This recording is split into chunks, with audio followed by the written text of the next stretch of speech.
Hello friends, welcome to agriculture student academy. My name is Praveen Kumar. हम लोग पढ़ रहे थे सॉइल की फिजिकल प्रॉपर्टी, है ना। तो इससे पहले हम लोगों ने कई सारे फिजिकल प्रॉपर्टी को देख लिए हैं और ये हमारा लास्ट फिजिकल प्रॉपर्टी है। देन केमिकल प्रॉपर्टी पढ़ेंगे और थोड़ा सा बायोलॉजिकल प्रॉपर्टी पढ़ेंगे और फिर आपका जो रॉक एंड मिनरल्स बचा हुआ है वो कवर करेंगे और आपका सॉइल साइंस खत्म हो जाएगा। ठीक है, आपको इतना कंटेंट प्रोवाइड कर दिया गया है कि इसको आप पढ़ के किसी भी कॉम्पिटिटिव एग्जामिनेशंस के लिए जा सकते हो। ठीक है, इससे भी एडवांस आपको पढ़ना है तो मैंने टेलीग्राम पे नोट्स अपलोड कर दिया है, वहाँ पे आप जाओ। ठीक है, और उस पीडीएफ को डाउनलोड करो। और पीडीएफ डाउनलोड करने का एडवांटेज आपको ये मिलेगा कि फर्स्ट सेमेस्टर के जो बच्चे होते हैं वो कई बार कंफ्यूज होते हैं बुक्स को लेके कि सर कौन सा बुक हम प्रीफर करें, क्योंकि सब्जेक्ट्स इतने ज़्यादा हैं। 12-13 सब्जेक्ट्स आपको पढ़ना होता है बीएससी फर्स्ट ईयर में। ठीक है, तो इतना सारा बुक और सारा बुक जो होते हैं वो कॉस्टली होते हैं, तो इतना सारा बुक परचेस करना सब के लिए तो संभव नहीं है ना। तो उसके लिए मैंने क्या किया है, आपको बीएससी फर्स्ट ईयर का सारे के सारे जो है आपका सब्जेक्ट वो एज अ पीडीएफ के रूप में मैंने अपलोड कर दिया है। आप जाओ उस पीडीएफ को डाउनलोड करो और उसको अच्छे तरीके से पढ़ाई करो। और कोई डाउट होता है then you ask me on Telegram, या आप मुझे कमेंट बॉक्स में बिल्कुल अपनी डाउट पूछ सकते हो। ठीक है, तो बुक की समस्या ख़त्म हो गई क्योंकि मैंने आपको, और वो जो पीडीएफ है वो इतना अच्छा पीडीएफ है क्योंकि क्वेश्चंस उससे बाहर ना तो कॉम्पिटिटिव एग्जामिनेशन में पूछे जाएंगे और ना ही आपके सेमेस्टर में। ठीक है ना, तो आपसे रिक्वेस्ट है कि आप जाइए टेलीग्राम पे जो नोट्स हैं उसका फ़ायदा उठाइए। ठीक है ना, तो चलिए हम लोग अपने नेक्स्ट फिजिकल प्रॉपर्टी की ओर मूव ऑन करते हैं, soil temperature. Let's begin it now. Soil temperature देखिए, सॉइल का जो वातावरण होता है, सॉइल की जो अपनी टेम्परेचर होती है वो प्लांट्स को अफेक्ट बहुत ज़्यादा कर सकती है। अगर ये टेम्परेचर बहुत कम हो गया तो प्लांट सर्वाइव नहीं कर पाएगा। प्लांट्स की जो अपना एक्टिविटी होता है वो भी काफ़ी लो हो जाएगा। और यदि टेम्परेचर एक्सट्रीम काफ़ी बढ़ गया तो फिर प्लांट्स के लिए हार्मफुल होता है। तो इसलिए एक निश्चित टेम्परेचर हर एक प्लांट्स के लिए, हर एक क्रॉप्स जैसे कि मेज़ का अपना एक निश्चित टेम्परेचर होता है, शुगर केन का अपना निश्चित टेम्परेचर होता है ना। आप देखो ना, किसी भी आप पे बात करो ह्यूमंस के ही लेके, प्लांट्स को छोड़ो, आप ह्यूमंस को देखो कि यहाँ कभी आप जो जहाँ पे अधिक ठंडा पड़ती है वहाँ के लोग देखो काफ़ी ज़्यादा वाइट मिलेंगे, गोरे मिलेंगे। जहाँ पे बहुत अधिक गर्म पड़ती है वहाँ के लोग आपको काले मिलेंगे। और हमारा इंडिया, मेरा भारत महान, यहाँ पे हर एक तरह के लोग मिलेंगे आपको। क्यों? क्योंकि यहाँ पे जो टेम्परेचर है वो कोई एक फिक्स नहीं है, यहाँ पे हर एक तरह का टेम्परेचर पाया जाता है। इसलिए लोग इंडिया में रहना ज़्यादा पसंद करते हैं, है ना। तो मैं बता रहा था कि जो सॉइल का जो टेम्परेचर होता है वो प्लांट्स को काफ़ी हद तक अफेक्ट कर सकता है ना। तो चलिए हम लोग वन बाय वन एक एक चीज़ को देखते हैं और डिटेल में समझते हैं। ठीक है, देखिए सबसे पहला पॉइंट कि सॉइल टेम्परेचर जो होता है वो एक इम्पॉर्टेंट प्लांट ग्रोथ फैक्टर होता है। जैसे कि आपका एयर है, मैंने ऑलरेडी पढ़ाया हुआ है, soil air, soil water, nutrients. ठीक है, तो सॉइल का टेम्परेचर भी एक इम्पॉर्टेंट प्लांट ग्रोथ फैक्टर होता है, जैसे कि सॉइल एयर, सॉइल वाटर और मिनरल्स और न्यूट्रिएंट्स होते हैं। ठीक है, कोई कंफ्यूजन नहीं ना। अब देखो सॉइल का टेम्परेचर जो होता है वो किसी भी प्लांट्स को डायरेक्टली और इनडायरेक्टली, ये क्वेश्चन पूछा जाता है। आप इसको हमेशा याद रखना कि सॉइल की जो टेम्परेचर होती है वो प्लांट को केवल डायरेक्टली इफेक्ट नहीं करती है, वो डायरेक्टली और इनडायरेक्टली प्लांट्स के ग्रोथ को सॉइल का टेम्परेचर अफेक्ट करता है। ठीक है, अब कैसे? आप बोलोगे सर कैसे इफेक्ट करता है डायरेक्टली इनडायरेक्टली? अरे देखो ना, सॉइल का टेम्परेचर बढ़ गया, अब टेम्परेचर बढ़ेगा तो टेम्परेचर बढ़ेगा तो प्लांट्स का ट्रांसपिरेशन रेट भी बढ़ेगा। बढ़ेगा नहीं बढ़ेगा? बिल्कुल बढ़ेगा। प्लांट अच्छा तरीके से ग्रो कर पाएगा, अच्छा तरह से वो फोटोसिंथेसिस कर पाएगा। और अगर यदि प्लांट का टेम्परेचर लो हो गया तो प्लांट का रेट ऑफ रिस्पायरेशन भी क्या हो जाएगा? कम हो जाएगा, उसका ट्रांसपिरेशन रेट भी गिर जाएगा। तो प्लांट का ग्रोथ भी क्या हो जाएगा, सीज कर जाएगा, कम पड़ जाएगा, एक्टिविटी भी कम पड़ जाएगी। तो इसलिए सॉइल की जो टेम्परेचर होती है वो प्लांट्स को डायरेक्टली और इनडायरेक्टली अफेक्ट करती है। अ स्पेसिफिक क्रॉप और adapt to specific soil temperature, बिल्कुल सही बात है कि बहुत सारे ऐसे क्रॉप्स हैं, ऐसे आपके फसल्स देखने को मिलेंगे जो एक निश्चित सॉइल टेम्परेचर पे ही वो ग्रो कर पाएंगे।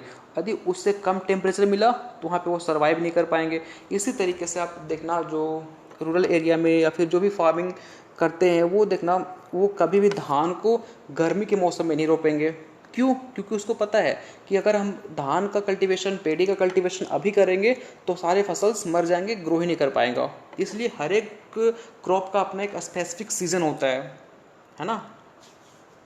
तो इसलिए हर एक क्रॉप का अपना एक स्पेसिफिक टेम्परेचर होता है, स्पेसिफिक सीजन होता है, जहाँ पे उस टाइम पे हम लोग क्या करते हैं, उसकी कल्टीवेशन करते हैं। जैसे कि एग्जांपल है आपका Apple grow well when soil temperature 18 degree Celsius. Very very important, ये डेटा आप नोट कर लेना कि हम एप्पल की जो खेती है तब ही कर सकते हैं जब सॉइल की टेम्परेचर 18 डिग्री सेल्सियस हो। मेज 25 degree Celsius, potato 16 to 21 degree Celsius. एक आपको चार्ट हम प्रोवाइड कर देंगे टेलीग्राम पे, वहाँ पे आपको हर एक क्रॉप जो कि हमारे, आप क्रॉप की बात करो तो आपको तो हज़ारों क्रॉप मिल जाएंगे, बट उतना डेप्थ में नहीं पढ़ना है हमको, जितना पढ़ना है जो कि हमारे एग्जाम के लिए इंपॉर्टेंट है। तो उसका हम एक चार्ट आपको प्रोवाइड कर देंगे और उसके लिए कितना टेम्परेचर रिक्वायरमेंट है वो भी मैं आपको प्रोवाइड कर दूंगा। ठीक है, तो मैंने क्या बताया कि एप्पल जो है वो 18 डिग्री सेल्सियस पे ग्रो करता है, मेज 25 डिग्री सेल्सियस पे, पोटैटो 16 to 21 डिग्री सेल्सियस पे ग्रो करता है। क्लियर हुआ? चलिए अब sources of soil heat. Soil के हीट होने का रीज़न क्या है, कैसे सॉइल हमारा हीट होता है और कैसे टेम्परेचर इंक्रीज करता है, उसका जो रीज़न है वो क्या है भाई, सोलर रेडिएशन। बिल्कुल, सनलाइट जब फॉल करेगा तो सॉइल गर्म होगी, तो सॉइल का टेम्परेचर भी क्या होगा, इंक्रीज होगा।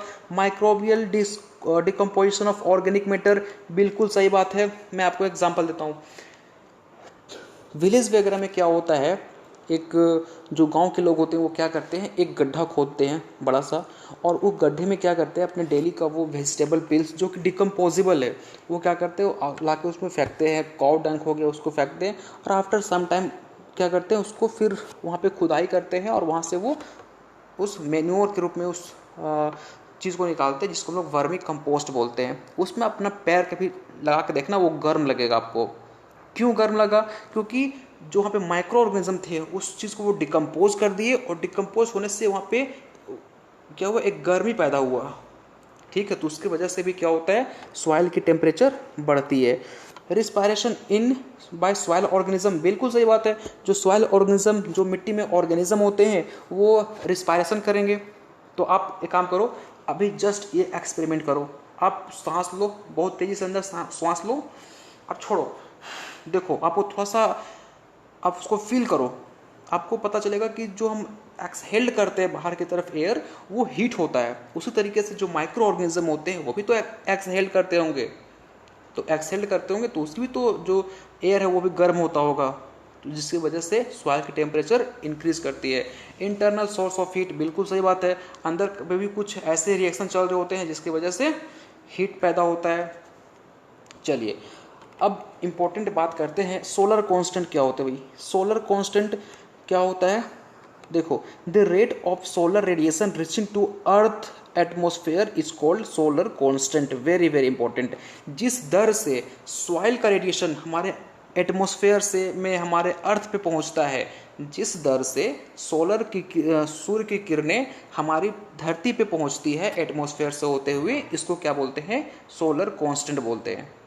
क्लियर हुआ? जिसकी वैल्यू कितनी होती है, 2 कैलोरी स्क्वायर सेंटीमीटर पर मिनट। इसको याद रखना, ये पूछा जाता है एग्जाम में, वेरी वेरी इंपॉर्टेंट।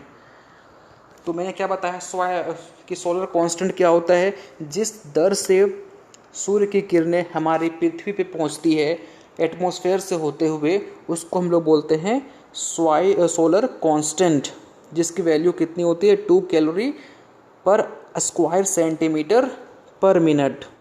ये पूछा जाता है, इसको आप याद रखना, ठीक है। Major part of the energy is absorb in the atmosphere. बिल्कुल, जो सूर्य की किरणें हमारे एटमॉस्फेयर से होती हुई आती है ना, तो बहुत से किरणें ऐसी होती हैं जो रिफ्लेक्ट कर जाती हैं, किसी न किसी चीज़ से वो रिफ्लेक्ट कर जाती हैं।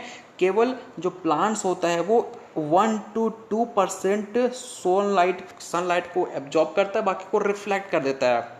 मेरी बात ध्यान से सुनो, मैं क्या बोल रहा हूँ कि जो सूर्य की किरणें हमारी धरती पे पहुँचती है वो सारे के सारे किसी न किसी चीज़ से वो रिफ्लेक्ट कर जाती है। खुद प्लांट 1 to 2% सूर्य जो सन की लाइट होती है उसको वो यूज़ कर पाता है, बाकी को वो रिफ्लेक्ट कर देता है। ठीक है, तो इसलिए जो हमारी सनलाइट होती है वो हमारे धरती पे बहुत ही कम अमाउंट में पहुंच पाता है। यहाँ पे तक क्लियर हुआ? यहाँ पे आपको 2-3 पॉइंट आपको इम्पोर्टेंट मिले कि सोलर कांस्टेंट क्या होता है, जिस दर से आपका सन का रेडिएशन हमारे एटमॉस्फेयर से होते हुए अर्थ पे पहुंचता है, उसको हम लोग बोलते हैं सोलर कांस्टेंट। और ये इसकी जो वैल्यू होती है वो 2 कैलोरी पर स्क्वायर सेंटीमीटर पर मिनट होती है। और फिर मैंने आपको बताया कि जो प्लांट्स होते हैं वो 1 to 2% सनलाइट को एब्जॉर्ब कर पाते हैं, बाकी को वो रिफ्लेक्ट कर देते हैं। क्लियर हुआ? चलिए, दूसरा फैक्टर इफेक्टिंग सॉइल टेम्परेचर। एक दिक्कत आपको ये आता होगा कि हम जब ये देखिए ये आप कट गया, तो आप टॉपिक को पहले देख लिया करो। टॉपिक क्या है? Factor affecting soil temperature. वो कौन से फैक्टर हैं जो सॉइल के टेम्परेचर को अफेक्ट करते हैं? ठीक है, देखते हैं क्या है भाई। देखो क्या बोलता है, the average annual soil temperature is about 1 degree Celsius higher than mean annual air temperature. बिल्कुल सही बात है।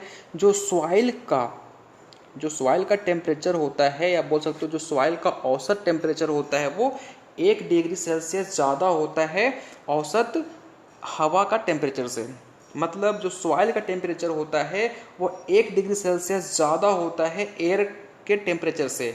हम औसत की बात कर रहे हैं, ठीक है। ओवरऑल मतलब 1 साल की बात कर रहे हैं, एनुअल की बात कर रहे हैं, ठीक है।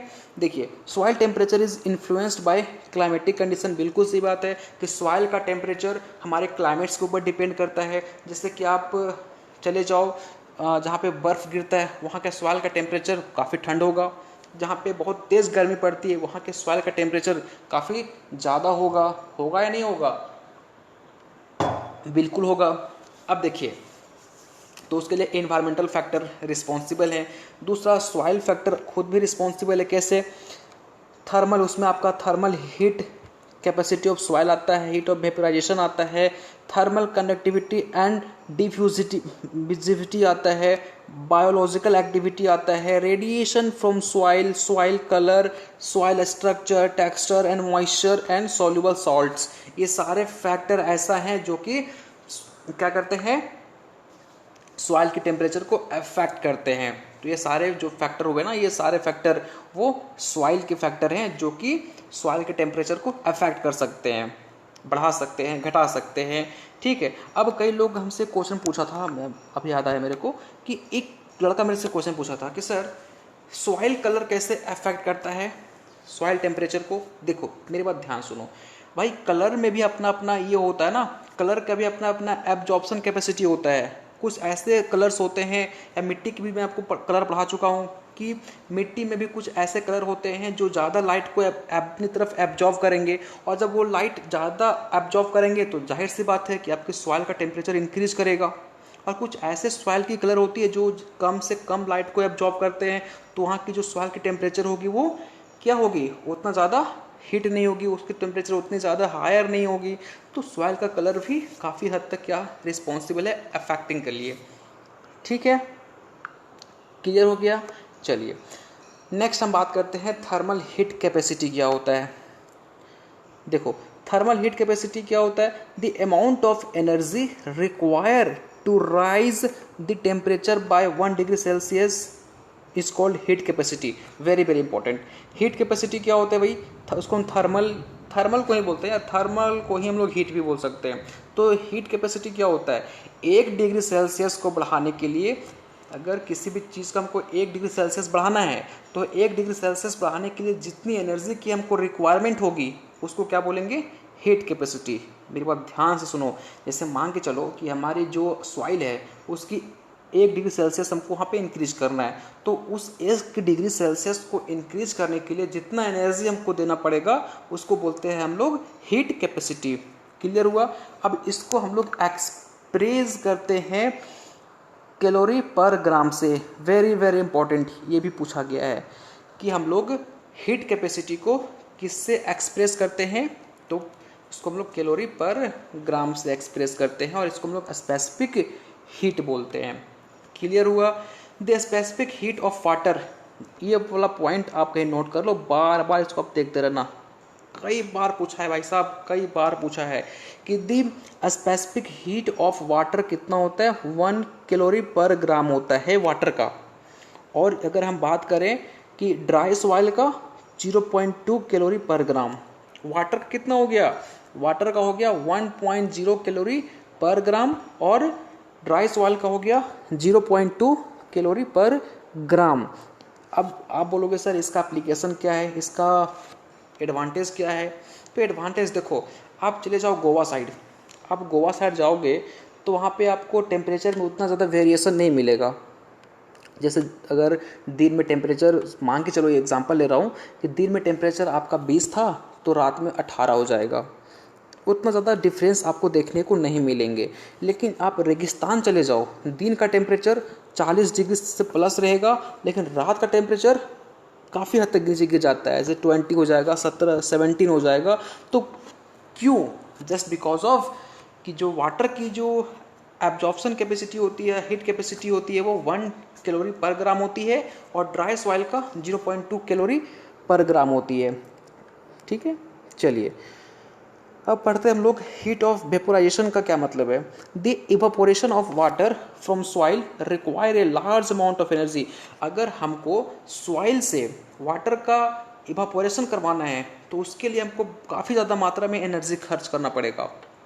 कितना एनर्जी खर्च करना पड़ेगा ये भी पूछा गया है। 540 किलो कैलोरीज पर केजी। ठीक है, इतना हमको एनर्जी क्या करना पड़ेगा, खर्च करना पड़ेगा। चलो अब देखते हैं हम लोग थर्मल कंडक्टिविटी एंड डिफ्यूजिविटी क्या होता है। This refer to movement of heat of soil in soil. देखो क्या बोलता है, यदि जो हमारी मिट्टी है उसमें हमारा हीट का मूवमेंट होता है ना, उसी को बोलते हैं हम लोग thermal conductivity and diffusivity.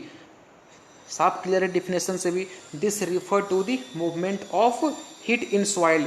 Heat जो है वो मिट्टी में मूवमेंट करता है, उसी को बोलते हैं थर्मल कंडक्टिविटी एंड डिफ्यूजिविटी। ठीक है, अब एक इम्पॉर्टेंट पॉइंट, ये आप कोई भी क्वेश्चन बैंक प्रीवियस ईयर्स का लगाओगे तो मिलेगा। एल्बिडो क्या होता है? अल्बिडो क्या होता है भाई? देखो अल्बिडो का जो फॉर्मूला होता है, reflected radiation by incident radiation. जिस रिफ्लेक्टेड का मतलब रिफ्लेक्ट करना, जैसे कि आप सनलाइट फॉल किया और वो किसी साइनी सरफेस के ऊपर टकरा के वो रिफ्लेक्ट कर गया, तो जो जिस लाइट का आना इंसिडेंट और रिफ्लेक्ट करना वापस बैक हो जाना। जैसे कि आपको ये साइनिंग सरफेस है, यहाँ पे सन है, इस सन क्या किया, इस पर अपना लाइट को फेंका तो ये क्या हो गया, इंसिडेंट, और टकरा के वापस चला गया, ये हो गया रिफ्लेक्टेड। ठीक है, तो इसको बोलते हैं हम लोग, अभी इस फिनोमेना को नहीं बोलते, इसको रिफ्लेक्शन ऑफ लाइट बोलते हैं। लेकिन यदि आपसे अल्बिडो पूछता है तो reflected radiation by incident radiation is called albedo. अब देखो क्या डेफिनेशन बोलता है, द रेशियो बिटवीन इनकमिंग या incident energy and outgoing reflected energy radiation is called albedo. Simple सी बात है, जिस रेशियो से इंसिडेंट एनर्जी आता है और जिस रेशियो से वो वापस रिफ्लेक्ट हो जाता है उसको हम लोग बोलते हैं एल्बिडो। ठीक है, क्लियर हुआ? चलिए, no effect of soil temperature on plant growth. जो सॉइल का टेम्परेचर है वो प्लांट ग्रोथ को कैसे अफेक्ट करता है। देखिए मज़े की बात, the soil temperature requirements of plants very with the species, the temperature at which plant thrive. देखो वो टेम्परेचर जहाँ प्लांट थ्राइव का मतलब होता है प्लांट्स अपने पॉपुलेशन को अच्छे तरीके से मेंटेन कर पा रहे हो या प्लांट अपने पॉपुलेशन को बढ़ा रहा हो। ठीक है, और जहाँ पे प्लांट देखो पहले प्लांट थ्राइव का मतलब होता है जिस टेम्परेचर पे प्लांट अपने आप को बेटर फील करता हो और वहाँ पे वो अपनी जो पॉपुलेशन है उसको वो मेंटेन कर रहा हो, अपनी पॉपुलेशन को बढ़ा रहा हो, ठीक है, उसको बोलते हैं प्लांट थ्राइव। ठीक है, तो अब क्या बोला, the temperature at which a plant thrive and produce best growth is called optimum range temperature. ठीक है, जिस टेम्परेचर पे प्लांट अपनी पॉपुलेशन को बढ़ा रहा हो, मेंटेन कर रहा हो, बेस्ट ग्रोथ को शो कर रहा हो, उसको क्या बोलते हैं, ऑप्टिमम रेंज टेम्परेचर। ऑप्टिमम का मतलब क्या, कि उस टेम्परेचर पे सब कुछ ठीक है जो वहाँ पे रहते हैं उसके लिए। अब the entire range of temperature under which a plant can grow including optimum range, और अगर हम पूरा टेम्परेचर ले लें, इंटायर रेंज ऑफ टेम्परेचर ले लें जहाँ पे प्लांट अपने आप को बेटर तरीके से ग्रो कर पाते हो एक ऑप्टिमम रेंज में, तो उसको बोलते हैं ग्रोथ रेंज। दोनों में कंफ्यूज मत करना। ठीक है, यहाँ पे हम इंटायर रेंज ऑफ टेम्परेचर लेते हैं, ठीक है, और यहाँ पे एक स्पेसिफिक जोन का टेम्परेचर लेते हैं। ठीक है, चलिए, the maximum and minimum temperature beyond which the plants will die is called survival limit. अब एक लिमिट होता है, देखो किसी भी प्लांट्स का भी जो टेम्परेचर है वो लिमिट है, अगर उससे ज़्यादा क्रॉस किया तो प्लांट्स डेथ कर जाएंगे। ठीक है, उसका जो पॉलिनेशन कैपेसिटी है वो भी ख़त्म हो जाएगा, प्लांट अच्छे तरीके से ग्रो नहीं कर पाएगा, पॉलिनेशन की प्रक्रिया नहीं कर पाएगा, फाइनली प्लांट मर जाएगा। और एक उससे कम भी टेम्परेचर नहीं होना चाहिए, मतलब हर एक प्लांट्स का अपना एक फिक्स टेम्परेचर है, इससे ना तो ज़्यादा होना चाहिए, इससे ना तो कम होना चाहिए। अगर ज़्यादा हो गया या कम हो गया तो प्लांट मर जाएगा, इसको बोलते हैं आप लोग सर्वाइवल लिमिट। जैसे कि आप देखो एग्जाम्पल कुछ दिया हुआ है मेज और वीट का। मेज का जो ऑप्टिमम रेंज है वो 25 डिग्री सेल्सियस से 35 डिग्री सेल्सियस है, और वीट का 15 से 27। अगर मेज 25 डिग्री सेल्सियस से कम टेम्परेचर पे ग्रो करोगे तो ग्रो नहीं कर पाएगा, 35 डिग्री सेल्सियस से अधिक टेम्परेचर पे ग्रो करोगे तो भी नहीं ग्रो कर पाएगा। तो मेज का जैसे कि आपने देखा एक निश्चित टेम्परेचर है, इससे ऊपर ना तो ग्रो कर पाएगा, इससे कम पे वो भी नहीं ग्रो कर पाएगा। तो इसका एक स्पेसिफिक रेंज होता है, 25 डिग्री सेल्सियस से 35 डिग्री सेल्सियस के बीच में होना चाहिए टेम्परेचर। उसी तरीके से वीट का 15 से 27 होना चाहिए। इसका ग्रोथ रेंज कितना है भाई, 10 to 39, और इसका 5 to 35। सर्वाइवल लिमिट कितना है इसका, 0 to 43 और 0 to 43 दोनों का सेम है। ठीक है, तो आई होप आपको optimum range, growth range, survival limit समझ में आ गया होगा। ठीक है, चलिए नेक्स्ट हम बात करते हैं availability of soil water and plant nutrients. देखो क्या बोलता है, low temperature reduce the nutrient availability, microbial activity and root growth and branching. बिल्कुल सही बात है। यदि आपका टेम्परेचर लो हो गया, जस्ट इमेजिन करो कि मैंने प्लांट्स को लगाया और टेम्परेचर काफ़ी कम हो गया, तो जब टेम्परेचर कम हो जाएगा तो प्लांट क्या सही तरीके से रिस्पायरेशन कर पाएगा, उसका ट्रांसपिरेशन हो पाएगा, क्या वो सही तरीके से फोटोसिंथेसिस कर पाएगा, बिल्कुल नहीं। और जब वो सारे प्रोसेस को नहीं कर पाएगा तो प्लांट्स ग्रो भी नहीं कर पाएगा। ठीक है, इसलिए बोला कि उसकी जो न्यूट्रिएंट अवेलेबिलिटी है वो भी कम पड़ जाएगी, माइक्रोबियल एक्टिविटी भी कम पड़ जाएगी, और प्लांट का जो रूट ग्रोथ है वो भी कम पड़ जाएगा, और ब्रांचिंग भी नहीं आएंगी जब टेम्परेचर कम हो जाएगा। ठीक है, the ability to absorb nutrients and water by plant reduce at low temperature. सही बात है यार, कि अगर टेम्परेचर कम हो गया तो ट्रांसपिरेशन रेट कम हो जाएगा, और ट्रांसपिरेशन रेट कम हो जाएगा तो वाटर की जो एब्जॉर्प्शन कैपेसिटी है वो भी स्लो पड़ जाएगी, तो ना तो सही तरीके से वो न्यूट्रिएंट एब्जॉर्ब कर पाएगा और ना तो वो वाटर को एब्जॉर्ब कर पाएगा। ठीक है, क्लियर हुआ। देखो जो हमारा टेम्परेचर होता है ना वो डायरेक्टली इफेक्ट करता है ट्रांसपिरेशन को, जितना ज़्यादा टेम्परेचर होगा उतना ज़्यादा ट्रांसपिरेशन होगा। ठीक है, इसलिए देखना गर्मियों के मौसम में प्लांट्स जो होते हैं वो काफ़ी ज़्यादा वो ट्रांसपिरेशन को शो करते हैं, क्योंकि उस समय जो इन्वायरमेंट में टेम्परेचर होता है वो काफ़ी हायर साइड होता है। चलिए अब देखते हैं हम लोग सॉइल टेम्परेचर को कैसे मैनेजमेंट कर सकते हैं हम लोग अपने फील्ड में। तो उसके लिए पहला जो मेथड है वो है यूज़ ऑर्गेनिक एंड सिंथेटिक मल्चेस। मल्चेस समझते हो, मल्च का मतलब ये होता है जैसे कि आपका ये खेत है, सॉरी मैं आपको बताता हूँ यहाँ पे। ठीक है, ये आपका फील्ड है, फील्ड में आपने यहाँ पे ऐसे ऐसे बना रखा है, ठीक है। इसको आप यहाँ पे अपने अपने जो भी लगाया हुआ है, जो भी लगाया हुआ लगा लो।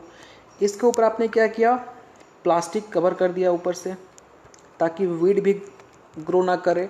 और जब अपने प्लास्टिक को ऊपर से लगा दिया तो ये क्या करेगा, यहाँ का टेम्परेचर कम करके रखेगा या नहीं रखेगा? बिल्कुल, सनलाइट का इतना इफेक्ट इसके ऊपर नहीं पड़ पाएगा, क्योंकि आपने इसके ऊपर क्या किए हैं, प्लास्टिक को कवर कर दिए हैं। तो ये अंदर का टेम्परेचर ज़्यादा होने नहीं देगा और प्लांट अच्छे तरीके से ग्रो कर पाएगा। इसका प्लस एडवांटेज ये है कि अगर सनलाइट कम पड़ेगा तो यहाँ पे वीड भी ग्रो नहीं कर पाएंगे। ठीक है, क्लियर हुआ? चलिए, तो पहला तो आपको एडवांटेज ये मिल गया। इस तरीके से हम मल्चिंग करके सॉइल के टेम्परेचर को ठंडा रख सकते हैं। सॉइल वाटर मैनेजमेंट, बिल्कुल सही बात है। आप प्रॉपर वाटर का छिड़काव करते रहो, जिससे क्या होगा कि जो हमारा सॉइल है वो मॉइस्चर रहेगा। तो जब मॉइस्चर रहेगा तो जो हमारा टेम्परेचर है वो भी लोअर साइड रहेगा। अगला आता है टिलेज। टिलेज, आप इसको समझो, देखो ये मान के चलो ये है हमारा, ये फील्ड है और इस फील्ड में ये बहुत बड़ा क्या है, एक मिट्टी का चट्टान पड़ा हुआ है। तो इसमें काफ़ी ज़्यादा मात्रा में टेम्परेचर होगा। इसमें जो टेम्परेचर है वो काफ़ी हायर साइड होगा इस मिट्टी के चट्टान में। इसको आप तोड़ दोगे तो जो मिट्टी है वो ब्रेक कर जाएगी, ब्रेक करेगी तो जो इसमें जो हीट होगा वो बाहर निकल जाएगा, है ना। तो इस तरीके से भी हम टिलेज करके क्या कर सकते हैं, सॉइल की टेम्परेचर को कम कर सकते हैं। ठीक है, ये चीज़ यहाँ पे लिखा हुआ है भाई। तो 3 मेथड है, हम सॉइल को टेम्परेचर का जो टेम्परेचर उसको मैनेज कर सकते हैं। Uses of organic and synthetic mulches और soil water management, tillage management. ठीक है, इस ऐसे मेथड है जो काफ़ी इफेक्टिव है हमारे सॉइल के टेम्परेचर को मैनेज करने के लिए। ठीक है, चलो भाई, आज का लेक्चर काफ़ी लंबा हो गया। Thank you so much. और आपसे रिक्वेस्ट है कि आप मुझे प्लीज़ टेलीग्राम पे ज्वाइन करो और उसके जो नोट्स हैं उसका फ़ायदा उठाओ। बहुत अच्छे नोट्स आपको प्रोवाइड किए गए हैं टेलीग्राम पे। ठीक है, और आज के लेक्चर से रिगार्डिंग कोई डाउट है, कोई प्रॉब्लम है तो you ask me on comment box. Okay, चलो नेक्स्ट वीडियो के साथ हम जल्द मिलेंगे। और हाँ, हमारा टारगेट है कि हम जल्द से जल्द फर्स्ट सेमेस्टर को ख़त्म करके हम लोग सेकेंड सेमेस्टर पे मूव ऑन कर जाएं। ठीक है, तब तक अच्छे से पढ़ाई करते रहें और तुम्हारे साथ तो हम हमेशा जुड़े हुए हैं। कोई डाउट होता है तो हमको आप कमेंट बॉक्स में लिख सकते हो या टेलीग्राम पे हमको मैसेज कर सकते हो। अगर कोई टॉपिक छूट भी जाएगा ना तो मैं आपके लिए उस टॉपिक के ऊपर स्पेसिफिक वीडियो बना दूंगा। ठीक है, तो चिंता नहीं करना है। चलो, थैंक यू सो मच।